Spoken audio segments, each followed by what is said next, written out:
తాలింపు అనేది చల్లారిన తర్వాతే పచ్చళ్ళలోకి వేసుకోవాలండి. మొత్తం కలిపేసుకొని ఒక చిన్న సీసాలోనికి కానీ జాడీలోనికి కానీ వాడుకోవడానికి తీసుకోవాలి. రెడీ అయిపోయిందండి. సులువుగా ఈజీగా టేస్టీగా టమాటా నిలవ పచ్చడండి.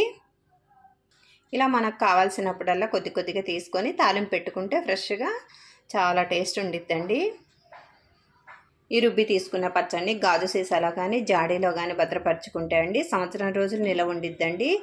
ఈ స్టైల్లో కనుక చేసుకుంటే ఆ కలర్ అనేది అలాగే ఉండిద్ది. టేస్ట్ కూడా అసలు చెక్కు చెదరకుండా మంచి టేస్ట్తో మంచి కలర్తో ఉండిద్దండి. మీరు తప్పకుండా ఒకసారి ట్రై చేసి చూడండి. ఎలా వచ్చిందో కామెంట్ చేయండి. మరిన్ని టేస్టీ రెసిపీస్ కోసం అంజు రుచులు ఛానల్ని సబ్స్క్రైబ్ చేసుకోవటం మర్చిపోవద్దండి. Thanks for watching. బాయ్ అండి.